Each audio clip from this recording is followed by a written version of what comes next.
반갑습니다. 미풍입니다.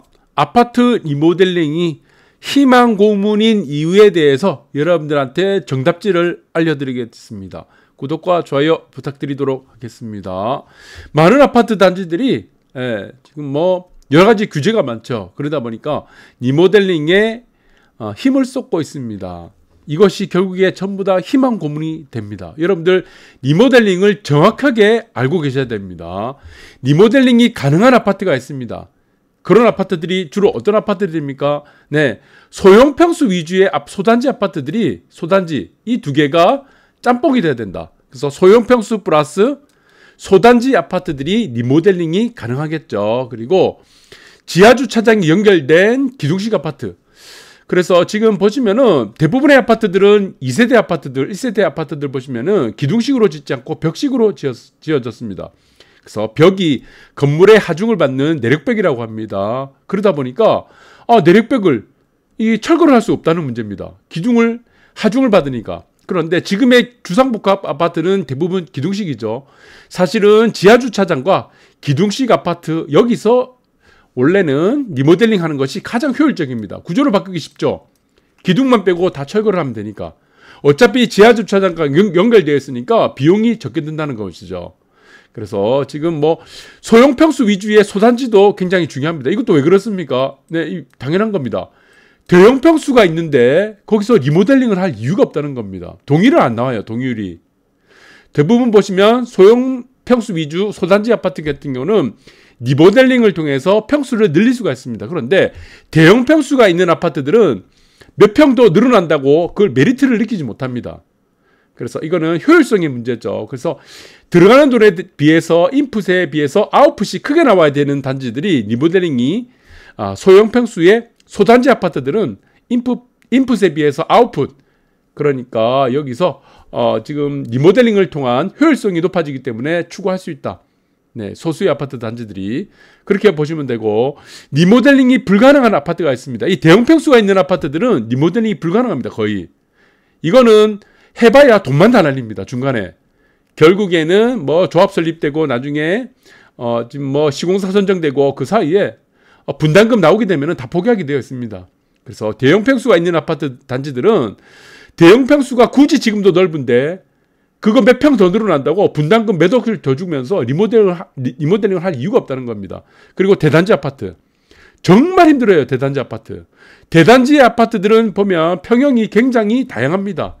거기에는 대형 평수들이 어느 정도가 비율이 차지하기 때문에 리모델링이 거의 불가능하다. 이렇게 보시면 될 것 같아요.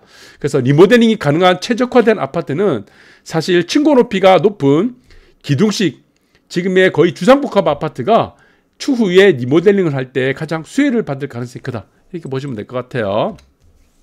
재건축, 리모델링 장단점이 다 있습니다.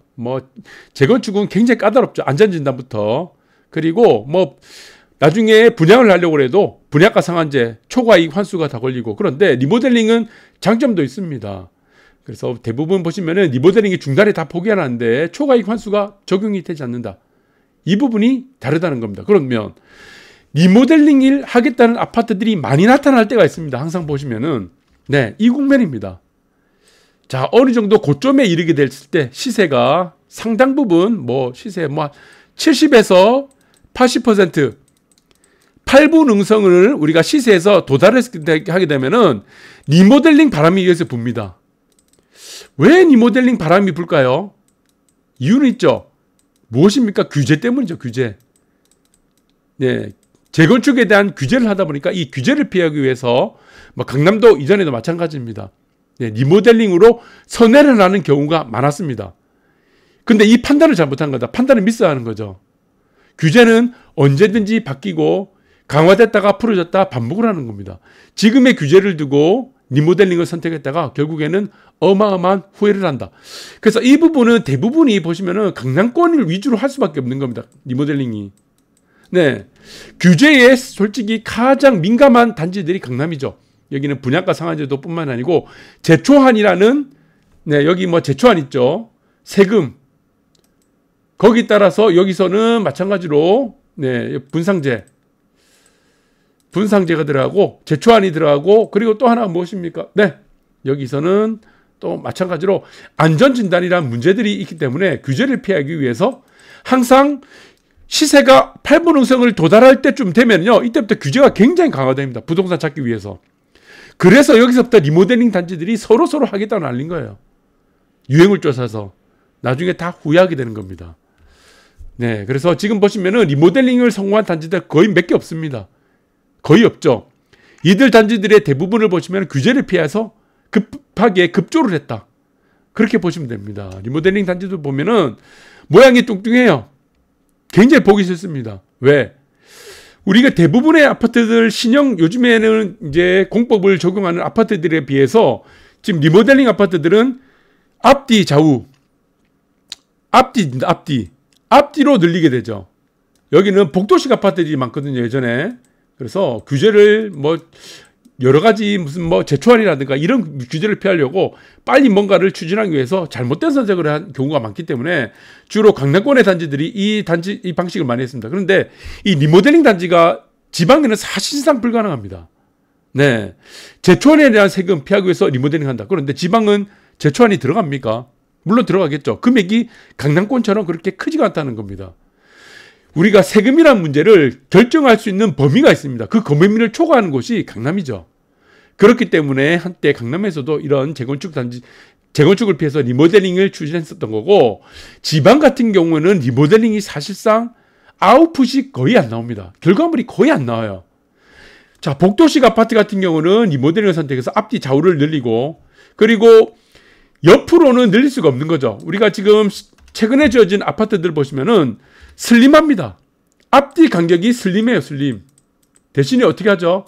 앞으로 늘려버리죠, 앞으로. 좌우. 앞으로 늘리는 것이 아니고 좌우로 늘리게 되는 겁니다. 네. 그래서 뭐 여러 가지 구조가 지금도 계속 혁신적으로 나타나고, 거기에 따라서 여러 가지 뭐 4베이에서 지금 뭐 5베이까지 늘어나는 추세에서 리모델링을 추진하는 것은 시대에 역행하는 겁니다. 시대의 역행. 지금 당장의 규제, 지금 당장의 안전진단을 지금 당장에 연한이 되지 않는다는 이유만으로 리모델링, 지금 같은 경우는 재건축형 리모델링입니다. 네, 그래서 지금 같은 리모델링을 선택했다가 큰 후회를 겪고 하는 단지들이 네, 앞으로 많이 늘어난다. 이렇게 보시면 될 것 같아요. 그래서 리모델링을 추진하지 않고 어차피 돌아오면은, 기다리면은 재건축할 타이밍이 돌아옵니다. 네, 어차피 가치를 누린다면은 4세대 아파트를 기다리는 것이 낫다. 언젠가는 자기 차례가 오기 때문입니다. 그리고 가장 중요한 게 무엇입니까? 네, 층고죠. 리모델링은 층고를 통해서 낮아질 수밖에 없다는 겁니다. 층고를 높일 수가 없어요. 이 부분이 개선이 될 수 없기 때문에 과연 리모델링을 해서 뭐 분양을 했다. 누가 들어가겠습니까? 절대 들어갈 수가 없다. 그래서 지금의 규제를 통해서 지금의 리모델링을 어떤 완화, 이런 법적인 문제를 따라 가지고 한순간의 패션, 한순간의 어떤 유행을 쫓아가는 이런 아파트 추진은 저는 굉장히 잘못된 선택이다. 그렇게 보고 있습니다. 감사합니다.